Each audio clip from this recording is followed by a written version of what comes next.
ദൈവ തിരുനാമത്തിന് മഹത്വമുണ്ടായിരിക്കട്ടെ. സ്നേഹം നിറഞ്ഞ മാതാപിതാക്കളെ, സഹോദരങ്ങളെ, കുഞ്ഞുങ്ങളെ,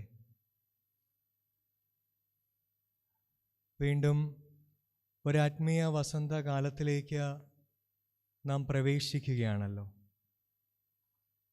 കൊത്തന ഞായറാഴ്ചയുടെ ഈ ദിവസം പരിശുദ്ധ എവങ്കേലിയോനായി നാം വായിച്ചു കേട്ടത് വിശുദ്ധ യോഹന്നാൻ എഴുതിയ സുവിശേഷം 2-ാം അധ്യായം 1 മുതൽ 11 വരെയുള്ള വാക്യങ്ങളാണ്. വിശുദ്ധ യോഹന്നാൻ എഴുതിയ സുവിശേഷം 2-ാം അധ്യായം 1 മുതൽ 11 വരെയുള്ള വാക്യങ്ങൾ. വളരെ സുപരിചിതമായ വേദഭാഗമാണ്. കാനാവിലെ കല്യാണ വിരുന്നാണ് ഇന്നത്തെ വേദഭാഗമായി പരിശുദ്ധ പിതാക്കന്മാർ ക്രമീകരിച്ചിരിക്കുന്നത്. വിശുദ്ധ യോഹന്നാൻ്റെ സുവിശേഷത്തെ സംബന്ധിച്ചിടത്തോളം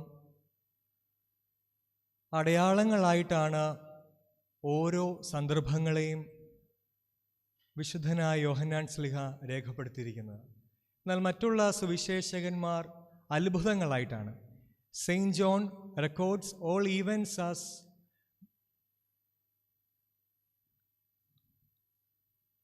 Saint John records all events as miracles, not as events. ഉൾക്കാഴ്ചകളുടെയും ഉൾപ്പൊരുളുകളുടെയും കലവറയാണ് കാനാവിലെ കല്യാണം എന്നുള്ളത്. കാന എന്ന വാക്കിൻ്റെ അർത്ഥം ആശ്രയങ്ങളുടെ ഇടമെന്നാണ്, പ്ലേസ് ഓഫ് റീഡ്സ്. തുടക്കത്തിൽ വിളമ്പിയ വീഞ്ഞ് അത് ക്രിസ്തുവിന് മുമ്പുള്ള സമയമായും പുതിയ വീഞ്ഞ് അത് ക്രിസ്തുവിൻ്റെ സമയത്തെയുമാണ് സൂചിപ്പിക്കുന്നതെന്ന് പിതാക്കന്മാർ നമ്മെ പഠിപ്പിക്കുന്നുണ്ട്. ഈ വേദഭാഗത്തെ മുൻനിർത്തി ഒരാശയം മാത്രം നിങ്ങളുമായി പങ്കുവെക്കുവാൻ ആഗ്രഹിക്കുകയാണ്.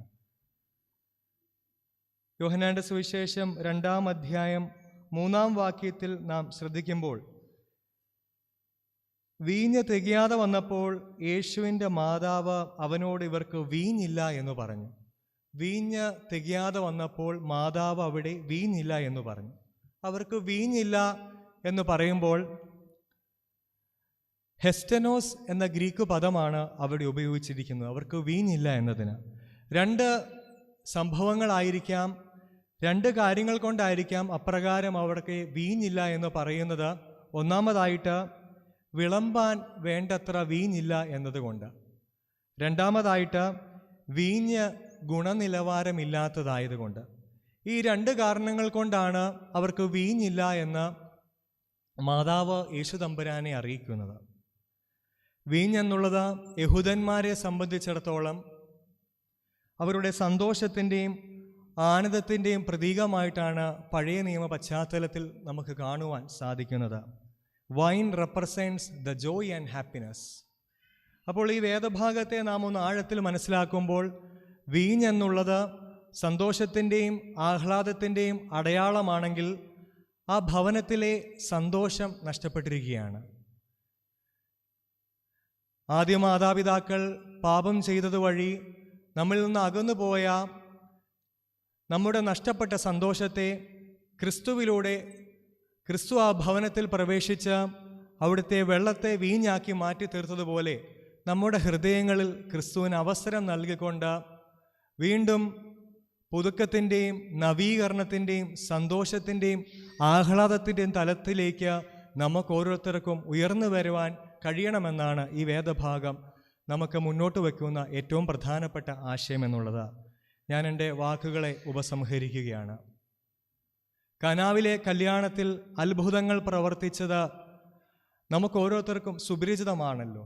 അതുപോലെ തന്നെ വളരെയധികം ജീവിതത്തിൽ പ്രതിസന്ധികളും പ്രയാസങ്ങളും തരണം ചെയ്തുകൊണ്ട് ജീവിതത്തെ മുന്നോട്ട് കൊണ്ടുപോകുമ്പോൾ ജീവിതത്തിൽ നമ്മൾ എങ്ങനെയാണ് ഇവിടെ വരെ എത്തിയതെന്ന് മറന്നുപോയാൽ പിന്നെ നമ്മളായിരിക്കില്ല എന്ന മുഖവാചകത്തോടുകൂടി ഈയിടയ്ക്ക് മാതൃഭൂമി പ്രസാധകർ പ്രസിദ്ധീകരിച്ച ഒരു പുസ്തകമാണ്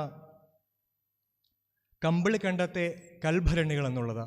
കാനാവിലെ കല്യാണ വിരുന്നിനോട് സമമായിട്ടുള്ള രീതിയിൽ കമ്പിളി കണ്ടത്തെ കൽഭരണികൾ എന്ന നാമത്തിൽ ബാബു എബ്രഹാം എഴുതിയ പുസ്തകം വളരെയധികം ശ്രദ്ധ ആകർഷിക്കുകയുണ്ടായി.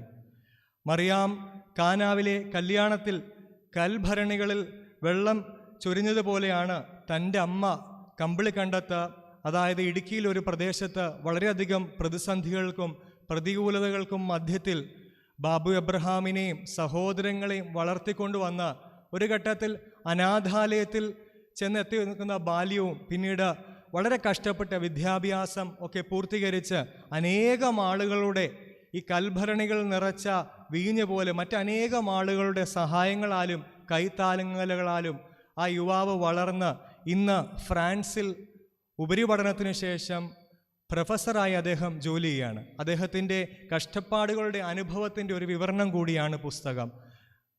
അതുകൊണ്ട് നമ്മുടെയൊക്കെ ജീവിതത്തിൽ പ്രതിസന്ധികളും പ്രയാസങ്ങളും വരുമ്പോൾ ഒരു ഫിനിക്സ് പക്ഷിയെപ്പോലെ ഉയർന്നു വന്നുകൊണ്ട് കനാവിലെ കൽഭരണികളിൽ അത്ഭുതം പ്രവർത്തിച്ച ദൈവം തമ്പുരാൻ്റെ അദൃശ്യമായ കയ്യൊപ്പ് നമ്മുടെയൊക്കെ ജീവിതങ്ങളിൽ വരുമെന്ന വിശ്വാസത്തോടുകൂടി ജീവിതത്തെ മുന്നോട്ട് കൊണ്ടുപോകാൻ നമുക്ക് ഓരോരുത്തർക്കും കഴിയണം. ഞാൻ എൻ്റെ വാക്കുകളെ ഉപസംഹരിക്കുകയാണ്. കനാവിലെ കൽഭരണികളിൽ കുർബാനയുടെ 6 വർഷങ്ങളായിട്ട് പിതാക്കന്മാർ അതിനെ വിവരിക്കുന്നുണ്ട്. ഒന്നാമതായിട്ട് താങ്ക്സ് ഗീവിങ്, രണ്ടാമതായിട്ട് റിമംബറൻസ്, മൂന്നാമതായിട്ട് ഒബ്ലേഷൻ, നാലാമതായിട്ട് പ്രസൻസ് ഓഫ് ഗോഡ്, അഞ്ചാമതായിട്ട് ഇൻറ്റർസെക്ഷൻ, ആറാമതായിട്ട് കമ്മ്യൂണിയൻ. അങ്ങനെ വിശുദ്ധ കുർബാനയുടെ 6 തലങ്ങളായിട്ട് 6 കൽഭരണികൾ പിതാക്കന്മാർ വർണ്ണിക്കുന്നുണ്ട്.